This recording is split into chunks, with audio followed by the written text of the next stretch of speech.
Olá, meus amigos e minhas amigas, sejam bem-vindos todos a mais um programa da série Saúde Integral.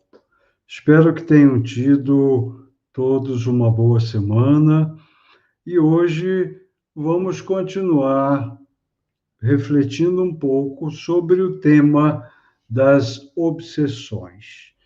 Esse tema é um tema muito importante, porquanto se reflete nas nossas atitudes, no nosso dia a dia. Então, vimos na semana passada que os espíritos exercem uma grande influência sobre o nosso pensamento, muito mais do que nós supomos. Muitas vezes eles nos induzem, nos hipnotizam, nos sugerem para que este ou aquele, esta ou aquela atitude, tenhamos este ou aquele comportamento. Então, vimos que é muito importante nós termos um controle e uma consciência mais apurada dos nossos pensamentos, daquilo que pensamos no dia a dia, não é?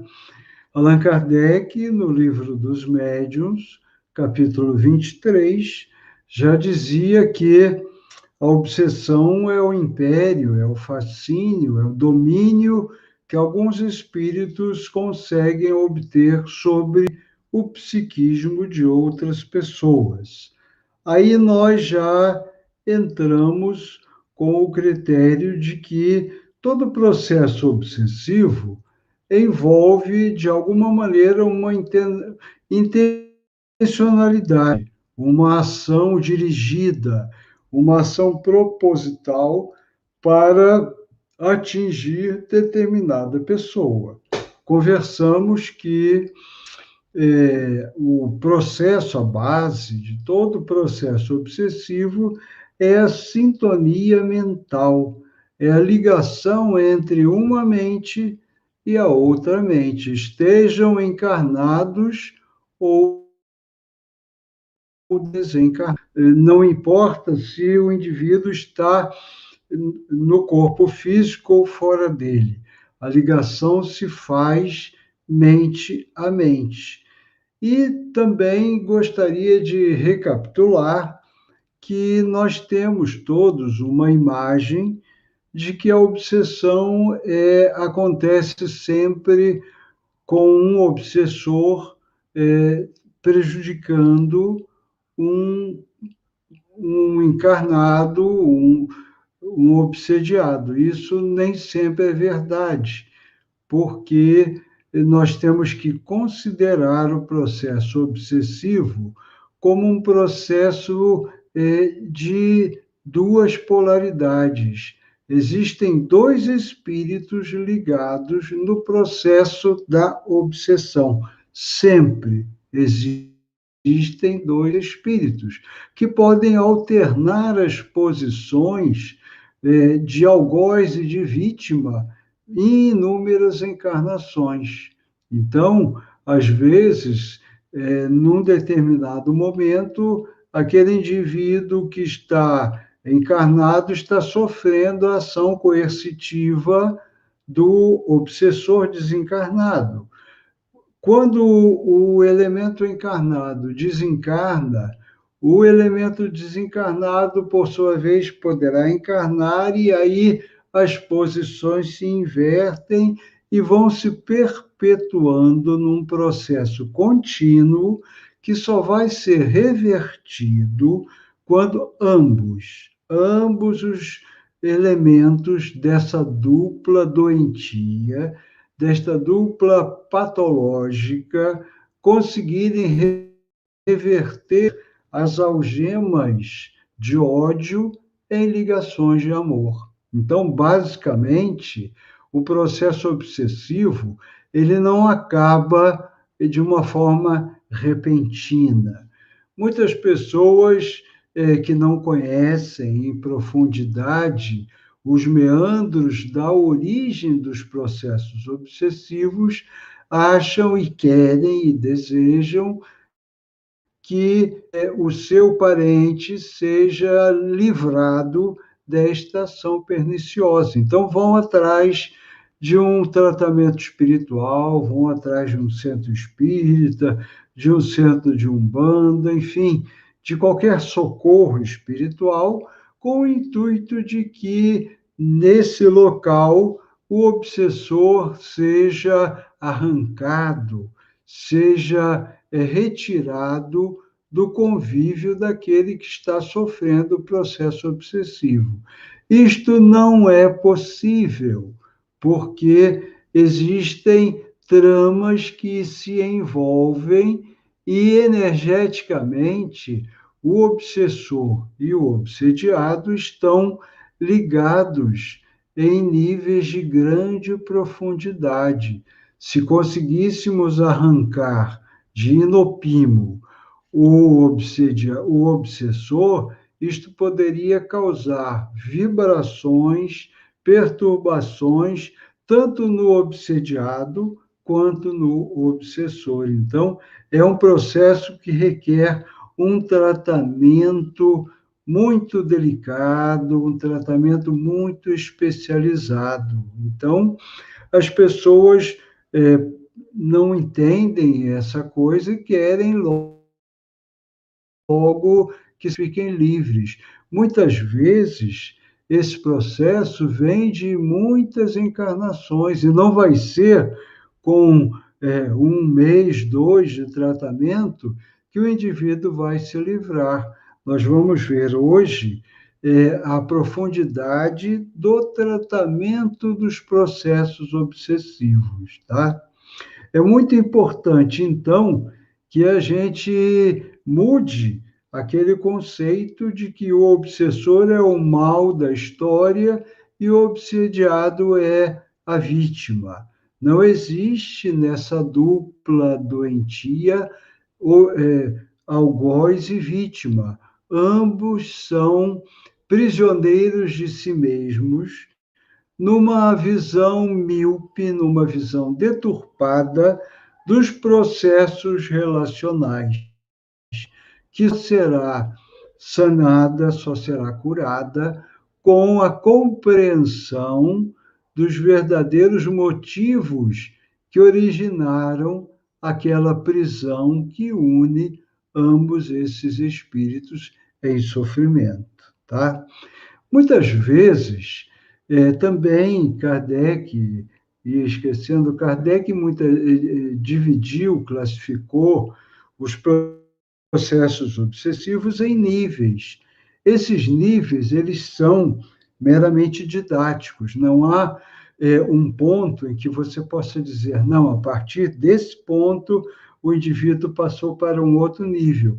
É um processo gradativo que, à medida que o obsediado vai dando campo para a ação nefasta do obsessor, este vai se aprofundando no processo. Então, temos aí a obsessão simples, que é a ação eventual de um espírito sob o psiquismo de um encarnado.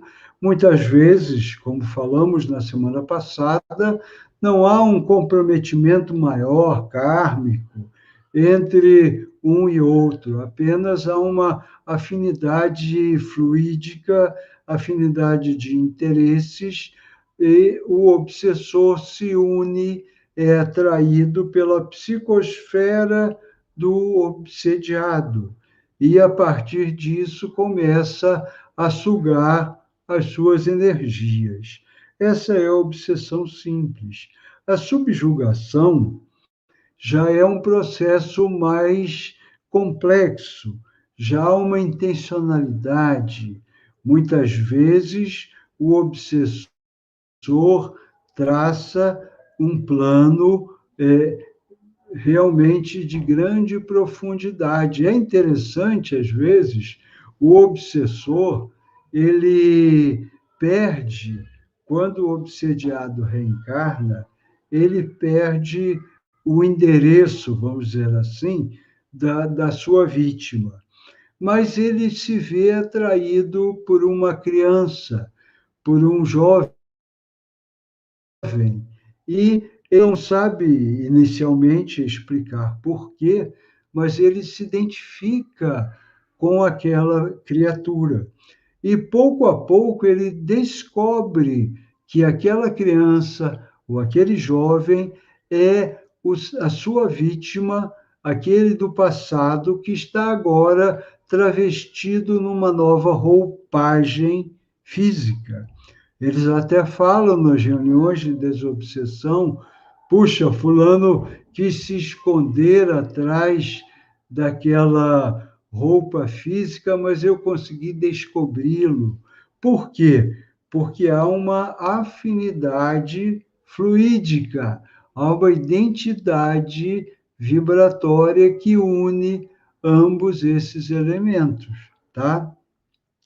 Existem, no plano espiritual, verdadeiras escolas do mal, aonde os espíritos que são voltados a essas práticas ensinam aqueles que querem fazer vingança com as próprias mãos e ensinam técnicas de hipnose profunda, conseguem fazer implantes de mecanismos de chips no perispírito do doente, fazendo com que esses mecanismos fiquem reverberando no cérebro perispiritual do doente, e essa influência contínua vai desaguando, vai descendo para o cérebro físico, provocando alterações bioquímicas,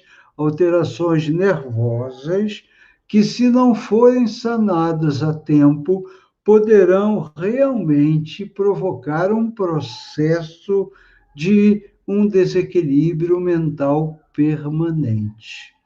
É muito interessante nós observarmos que em muitos hospitais psiquiátricos ali estão internados indivíduos que não são doentes mentais, mas são obsediados em maior ou menor grau.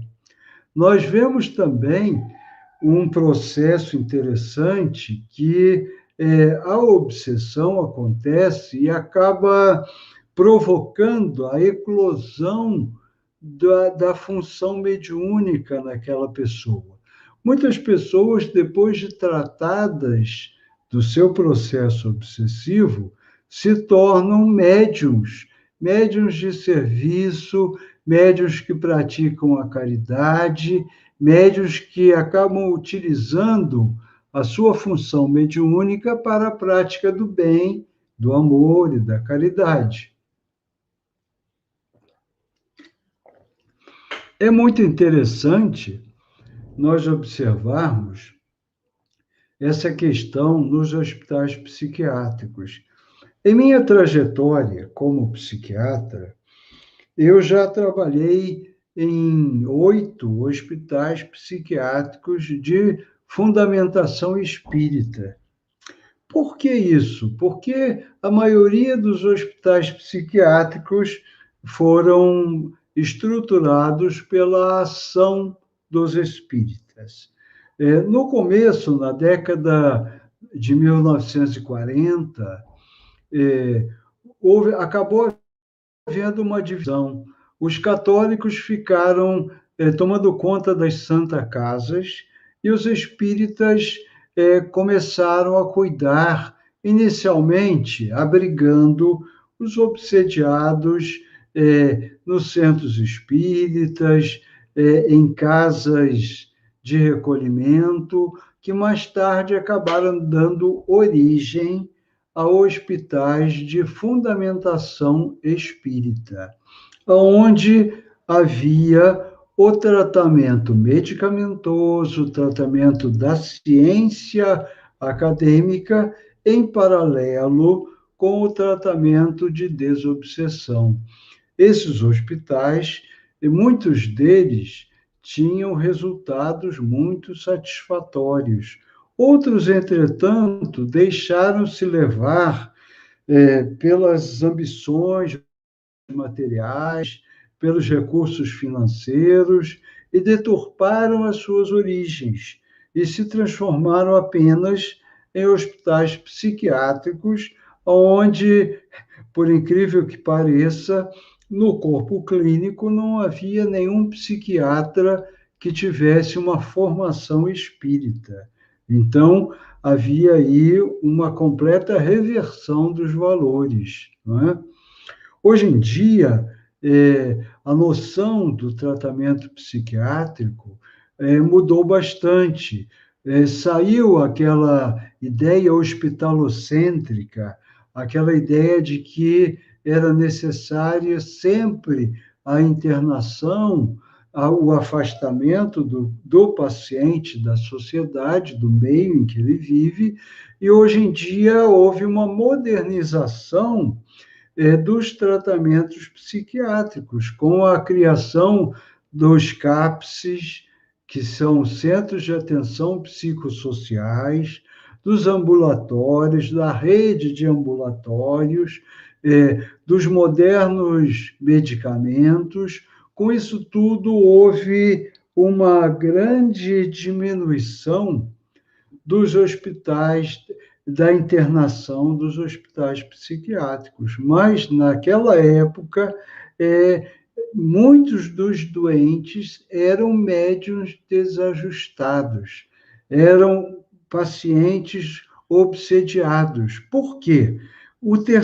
A terceira fase que Allan Kardec dividiu é a fase da possessão ou da subjugação. Desculpe, eu falei errado. A segunda fase é a fascinação. Tá? Rebobine a fita. Primeira fase é obsessão simples. Segunda fase, fascinação. E é interessante porque nessa fase, a técnica usada na fase da fascinação, usada pelos obsessores, é afastar o indivíduo daqueles que poderiam lhe esclarecer. E começa a haver aí uma separação, um isolamento do indivíduo, e esse isolamento propicia uma atuação cada vez maior da influência negativa do obsessor sobre o psiquismo do obsediado. E a terceira fase, esta sim, é a subjugação, conhecida também como possessão, mas esse termo, de uma certa forma, acaba se tornando um tanto inadequado, porque envolve a ideia de que há uma posse absoluta do indivíduo pelo obsessor.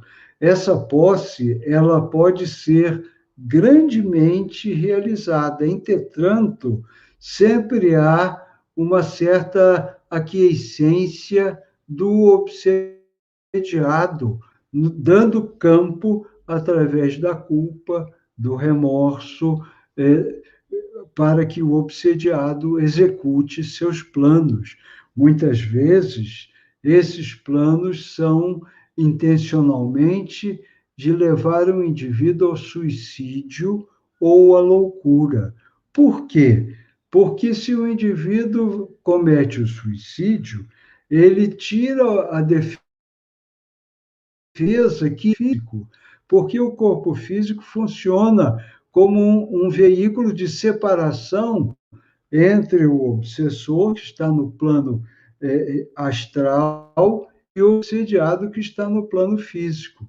O obsediado, muitas vezes, consegue, nos momentos do sono físico, enquanto o obsediado está dormindo, o obsessor retira o seu corpo físico e o leva para regiões umbralinas, para regiões trevosas, aonde ele sofre toda a série de torturas e de sevícias. Mas a intenção maior é levar este indivíduo a um processo de loucura total e a um processo de suicídio, porque, liberto do corpo físico, o doente estará mais à mercê das garras da ação perniciosa do obsessor. Então, é uma intenção sistemática, perniciosa, prolongada, que muitas vezes leva o indivíduo a um processo muito difícil se não for tratado a tempo, tá? É interessante nós observarmos quais seriam as causas das obsessões. Nós podemos listar uma série de questões, mas, resumidamente, podemos dizer que todos aqueles fatores que ainda nos prendem à nossa animalidade primitiva, todos os nossos vícios, todas as nossas escolhas infelizes, são causas, são ganchos que podem levar a um processo obsessivo, porque o nosso crescimento é um crescimento grupal, relacional. Então, aprendemos com os acertos e com os erros na relação com o nosso próximo. Muitas vezes, nesse processo relacional, fazemos escolhas infelizes, cometendo infrações sérias, cometendo vícios, cometendo assassinatos e inscrevendo assim na nossa própria consciência a culpa que vai nos acoplar, que vai nos unir aos nossos obsessores, que outrora foram aqueles os quais prejudicamos. Entenderam? Então, é importante a gente entender que nessa fase final, o obsessor tem quase que o comando total do sistema nervoso do doente. Então, ele promove processos alucinatórios, ele coloca espíritos desencarnados que estão doentes na aura do obsediado, provocando as piores sensações possíveis. Ele faz com que o obsediado tenha atitudes incoerentes, atitudes agressivas, atitudes intempestivas, que se assemelham em tudo a sintomas de desordens mentais, tais como processos esquizofrênicos, processos bipolares, e aí fica praticamente impossível um diagnóstico diferencial entre um processo obsessivo e uma doença mental.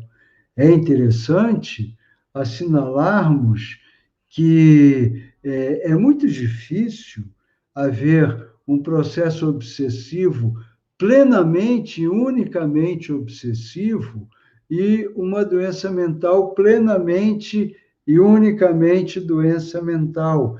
É um processo que se mistura, é um contínuo, aonde a gente não sabe aonde acabou a influência do obsessor e aonde começa a influência do sistema nervoso já desequilibrado. Então, daí porque a importância do tratamento paralelo, do tratamento em conjunto entre a parte material, a parte física, com os recursos que a psiquiatria acadêmica hoje nos faculta, junto aos processos espirituais, onde a desobsessão é uma arma muito importante.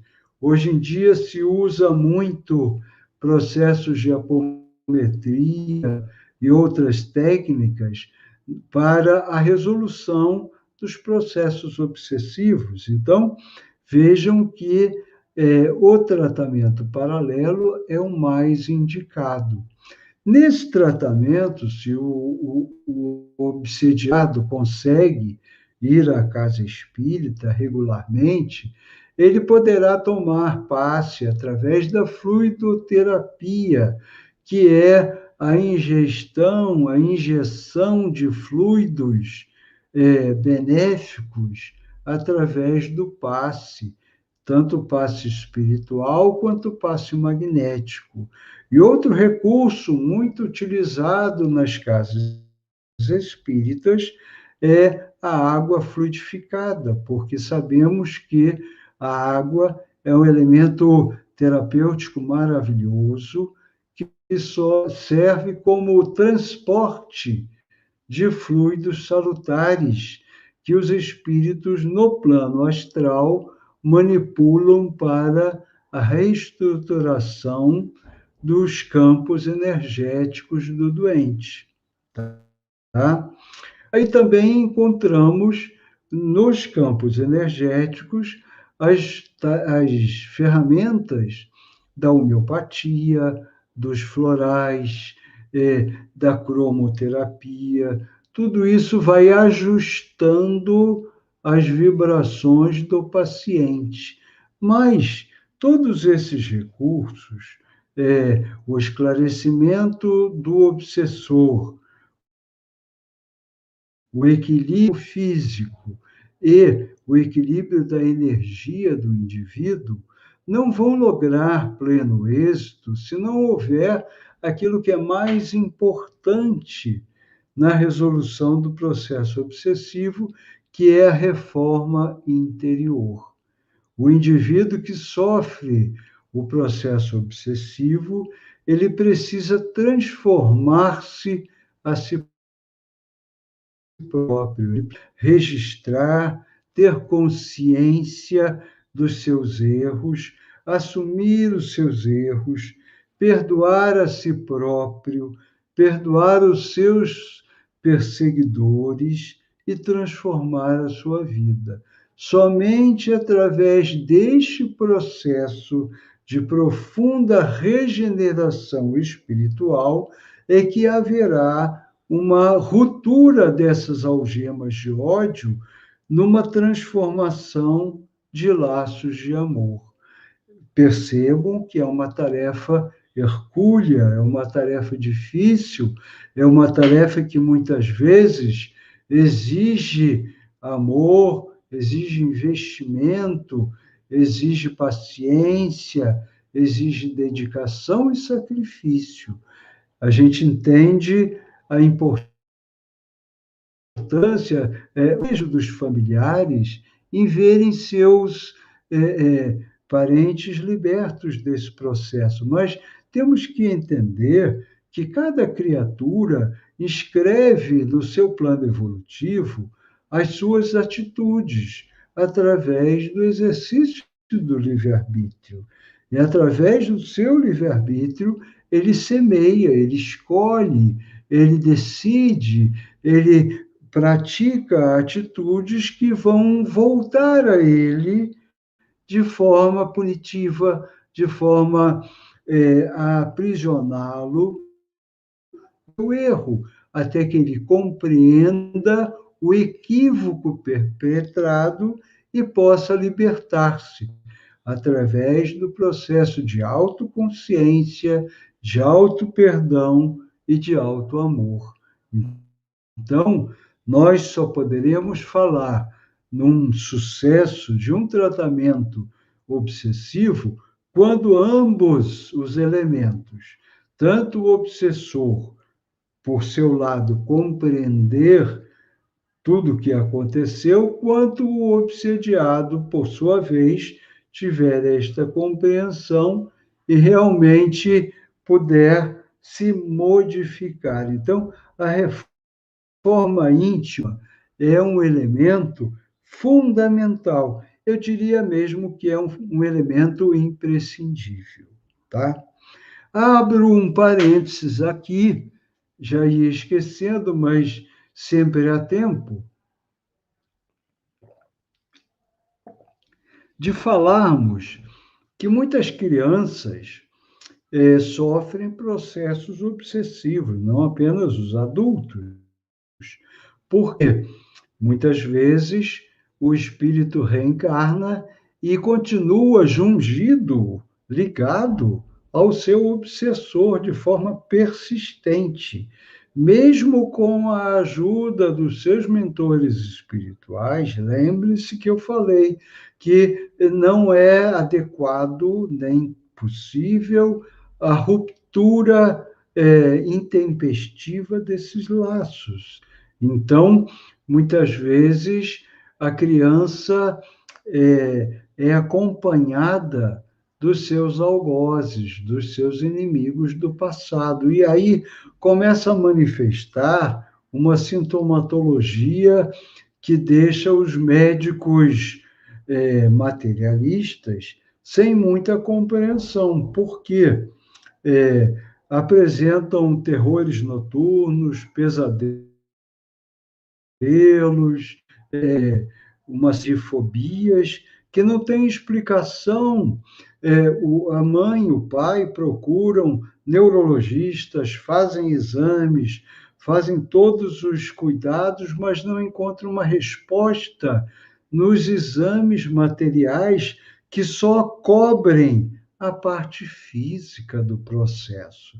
Se esta criança fosse levada a uma equipe espiritual, ela poderia ter o diagnóstico da obsessão realizado e poderia grandemente apresentar melhoras, tá? Então, a gente procura encaminhar ao centro espírita, utilizamos muito os florais, muitas homeopatias, como situações de uma certa forma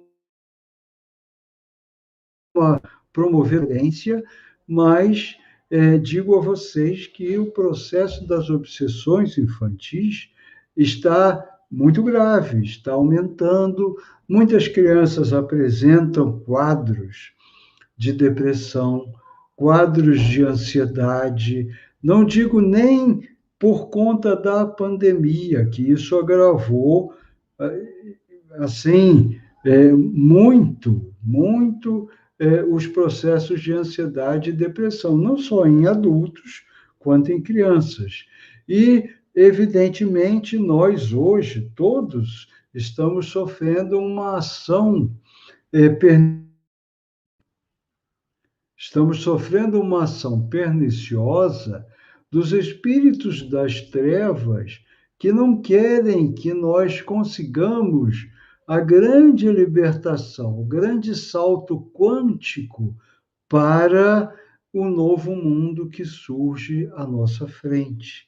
Então, é importante nós mantermos a vigilância, nós mantermos o nosso pensamento centrado, o nosso pensamento voltado para o bem. É importante que façamos uma varredura das nossas atitudes negativas, dos hábitos perniciosos que costumamos ainda repetir nesse processo, porque isso também faz parte da nossa cura. Todos nós estamos internados neste planeta e todos nós somos doentes em busca da cura integral. A saúde integral virá com o equilíbrio dos 3 níveis do ser: o nível espiritual, o nível energético e o nível físico. Então, é importante que todos nós tenhamos esse cuidado, tá? Não vamos nos sentar no banco das vítimas, porque não somos vítimas de ninguém, não somos vítimas da vida, não somos vítimas do universo. Nós somos vítimas de nós mesmos. Nós somos herdeiros do nosso passado. Mas, em compensação, temos o tempo presente para nos transformarmos em artífices, em construtores do nosso destino, do nosso futuro, através de boas escolhas, através de uma consciência que nos conduzirá ao equilíbrio, à paz, à fraternidade. Então, vamos buscar este autoequilíbrio. Eu sei que existem momentos em que todos nós fraquejamos. Eu sei que existem momentos em que parece que a prova é tão acerba que nós não iremos aguentar. Mas vamos nos lembrar das palavras de Jesus, quando nos disse que nenhum de nós vai levar um fardo superior à nossa capacidade de aguentarmos, a nossa cruz. Então, cada um de nós está levando aquilo que é capaz de suportar. Então, vamos parar de choramingar, vamos respirar fundo, olhar para o céu, rogar aos nossos mentores espirituais que nos auxiliem e continuar na marcha, porque este é o nosso destino inexorável. Quer queiramos, quer não queiramos, quer teimosamente procuremos ficar na retaguarda, mas cedo ou mais tarde todos seremos chamados ao convite irrecusável da luz, porque esse é o nosso destino maior como criaturas do Pai maior, de amor e de luz. Tá? Que todos nós tenhamos uma boa semana e que possamos continuar nossos papos na próxima quarta-feira. Tenhamos todos uma ótima semana, um grande abraço e muita paz no coração de todos.